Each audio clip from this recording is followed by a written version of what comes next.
अस्सलामुअलैकुम प्यारे बच्चों, कैसे हैं? उम्मीद करता हूँ कि आप सब लोग खैरियत से होंगे, ठीक ठाक होंगे और अपनी लाइफ में एंजॉय कर रहे होंगे। मैं हूँ आपका टीचर अब्दुल रशीद प्रिंस और आज हम पढ़ेंगे क्लास 9th की मैथमेटिक्स, और जिसमें हमारा आज का टॉपिक होगा लॉज ऑफ एक्सपोनेंट्स और इंडाइसेस आर इम्पोर्टेंट। देखिए टॉपिक क्या है हमारा, laws of exponents and indices. ये एक्सपोनेंट्स और इंडाइसेस एक ही बात है, ठीक है। ये क्लास 9 का मैथ है हमारा और इसमें टेक्स्ट बुक पूरा।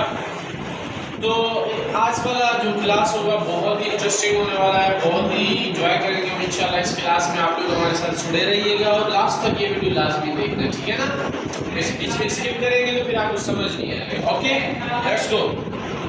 क्यों पढ़ते हैं हम? सबसे पहले तो हम क्यों पढ़ते हैं? ये इसलिए पढ़ते हैं कि जी लॉज ऑफ एक्सपोनेंट्स और इंडाइसेस आर इम्पोर्टेंट। ये बड़े अहम है, बड़े इम्पोर्टेंट है in many fields of mathematics. जब हम मैथमेटिक्स पढ़ते हैं ना तो उसमें ये बहुत काम आते हैं। किस काम आते हैं? ये असल में जब हम मल्टीप्लाई करते हैं ना दो टर्म्स को, जो बड़े बड़े रकम होते हैं, फिर उनको मल्टीप्लाई करना बड़ा मुश्किल होता है। तो हम क्या करते हैं, सबसे पहले इसको पावर्स में चेंज करते हैं और पावर्स में चेंज करने के बाद इसको सिंप्लीफाई करना बहुत ही आसान हो जाता है। तो आइए इस तरह के हम एक दो एग्जांपल्स करेंगे और आपको लॉस के बारे में भी बताएंगे कि ये लॉस जो है हमारे पास कितनी अहमियत के हामिल है, कितने इम्पोर्टेंट है, ठीक है। तो चलिए शुरू करें।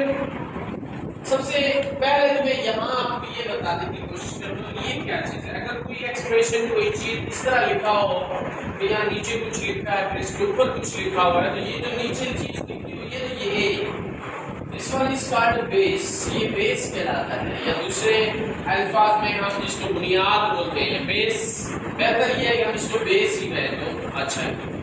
और फिर इसके ऊपर जो ये चीज़ है this one is called power. इसको पावर भी आप बोल सकते हैं, इसको इंडेक्स भी बोल सकते हैं। इंडेक्स का जमा इंडाइसेस है, ठीक है ना। जैसे पावर का जमा पावर्स होता है, इसी तरह इंडेक्स का जमा इंडाइसेस होता है, ठीक है बच्चों। क्या होता है? इंडेक्स का जमा इंडाइसेस और पावर का जमा पावर्स। तो यहाँ पे जो इंडाइसेस लिखा हुआ है that means exponents are powers. तो पावर के लिए आप इसको पावर भी बोल सकते हैं, दिस इज पावर। और एक्सपोनेंट और इंडेक्स और इंडाइसेस। तो ये ए बेस है, ये एन क्या है अब्दुल्ला? तो एन क्या है? पावर है, ठीक है। क्या बोल रहे हैं इसको? एक्सपोनेंट या इंडेक्स या पावर।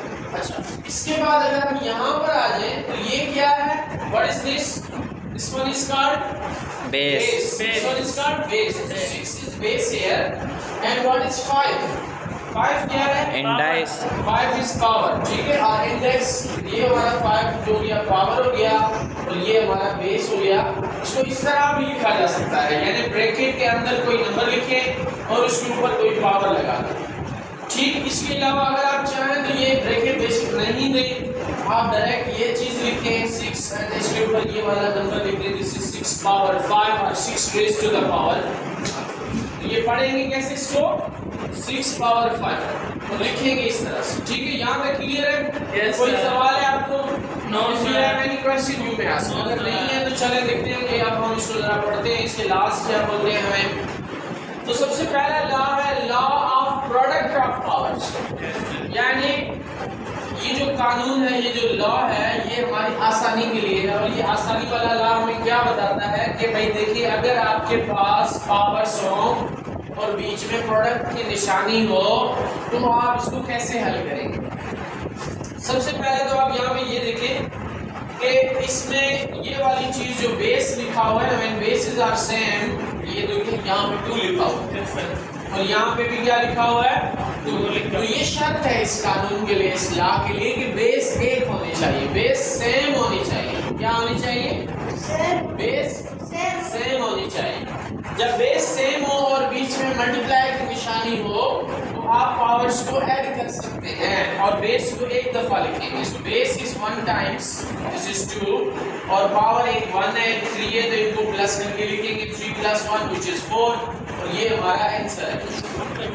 यानी अगर आपको कोई बता गया कि 2 पावर 3 मल्टीप्लाई बाय 2 पावर 1 को हल करें तो आप उसको इस तरह लिख के दे सकते हैं कि ये इसका जवाब है। लेकिन अब हम देखना चाहते हैं कि वाकई ये वाली बात सही है, वाकई इस तरीके से हमारा जवाब सही आता है कि नहीं आता। तो यहाँ पे देखिए इसका जनरल फॉर्म है, इसी एग्जाम्पल का जनरल फॉर्म क्या है कि आपने देखा कि यहाँ पर ए लिखा हुआ है, यहाँ पर क्या लिखा हुआ है, ए लिखा हुआ है, यहाँ पर क्या लिखा हुआ है, ए, इसके ऊपर पावर 3 है, फिर मल्टीप्लाई ए के ऊपर पावर 5 है। तो इनमें सेम क्या चीज है, बेस सेम है, बेस सेम है, पावर्स डिफरेंट है। तो इसके लिए हम क्या करेंगे, एक दफा बेस लिखेंगे which is 8 और इन पावर्स को आपस में जमा कर देंगे, that is 3 plus 5 which is 8 power 8। तो ये हमारा आंसर होगा। लेकिन अब हम देखना चाहते हैं, now we wanted to check out कि क्या ये बात सही है, क्या ये दुरुस्त बात है कि इधर 2 पावर 4 हो और इधर 2 पावर 3 मल्टीप्लाई 2 पावर 1 हो, क्या इनका जवाब वाकई सेम आता है कि नहीं आता? तो आइए जरा चेक करते हैं, ठीक है। सो चेक कैसे करेंगे, this is 2 power 3 times 2 power 1 और इस तरफ में क्या कर रहा हूँ, बराबर 2 पावर 4 करेंगे। इसको आप कहेंगे this one is left hand side, for example this is left hand side और ये वाला हमारा जो साइड है which is right hand side, ठीक है। This one is another example है ये, ओके। इसको सॉल्व करेंगे तो ये 2 पावर 3 का मतलब है 2 मल्टीप्लाई 2 मल्टीप्लाई 2, फिर ज़रब इस 2 पावर 1 का मतलब है 2 को एक दफा मल्टीप्लाई करें, 2 2 ज़ा 4 4 2 ज़ा 8 और यहाँ पे times 2 which will be equal to 16। तो इसका जवाब आया 16, यानी 2 power 3 times 2 power 1 this is equal to 16। Now right hand side में 2 पावर 4 है, इसका मतलब क्या है कि 2 को कितनी दफा ज़रब करें, 4 दफा ज़रब करें।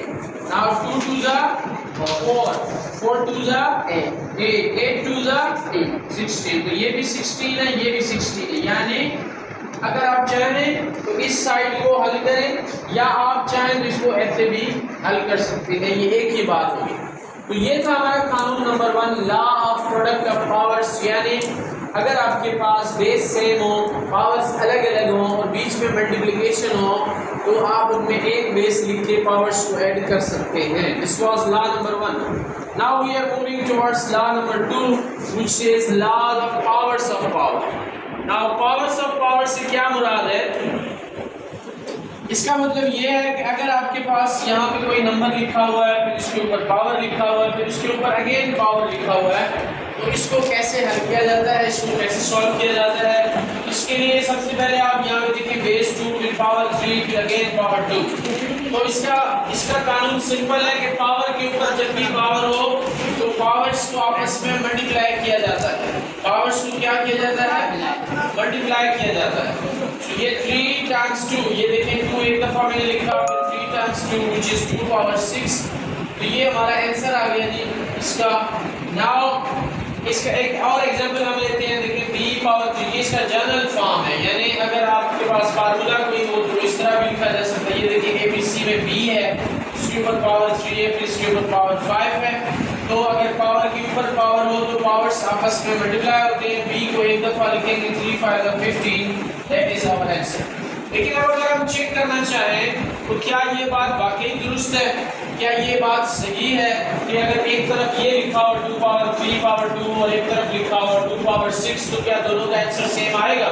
लेट्स चेक इट कि क्या दोनों का सेम आंसर आता है कि नहीं आता। Example we have 2 power 3 whole power 2 and which is equal to 2 power 6। मैं इसको बोलता हूं this one is left hand side and this one is right hand side. Now इसको कैसे हल करेंगे, 2 पावर 3 से मुराद ये है कि 2 टाइम्स 2 और इसके ऊपर पावर ये वाला 2 मैंने यहाँ भी रख दिया। 2 2 ज़ा 4 4 2 ज़ा 8, ये हो गया 8 square. Now 8 square is 8 times 8 which is equal to 64। तो इसका आंसर आया 64। नाउ इस तरफ देखिए 2 पावर 6 लिखा हुआ है, तो 2 पावर 6 से क्या मतलब है, 2 पावर 6 से मुराद ये है कि 2 को 6 दफा खुद से ज़रब दो, 2 ज़रबे 2 ज़रबे 2 3 दफा और 1 2 3 ये 4 ये 5 ये 6। 2 to the 4 4 to the 8 8 to the 16 16 to the 32 32 to the 64। Hence आपने देखा कि हमारा जो ये वाला क्वेश्चन था इसका आंसर भी 64 आ रहा है। और अगर हम इसका जवाब ऐसे लिखते हैं फिर भी हमारा आंसर 64 आता है, तो लिहाजा ये वाला तरीका ठीक है। ये बहुत ही आसान सा तरीका है और सिंपल सा तरीका है जिससे हम बड़े बड़े सवालों को इजीली हल कर सकते हैं, उनको मल्टीप्लाई कर सकते हैं, उनको ऐड कर सकते हैं। तो आज के हमारे क्लास में हमने ये सीखा कि लॉज ऑफ एक्सपोनेंट्स क्या होते हैं, और दूसरी बात बेस क्या होता है, पावर क्या होता है। अगर हमारे पास सेम बेस हो, पावर्स डिफरेंट हो तो उनकी पावर्स ऐड होती हैं आपस में, और अगर पावर के ऊपर पावर हो तो हम पावर्स को मल्टीप्लाई करते हैं। तो उम्मीद करता हूँ कि आपको आज की क्लास में ये बात समझ आई होगी। इसी के साथ ही मुझे दीजिएगा इजाज़त। अल्लाह के बाद, thank you very much and bye.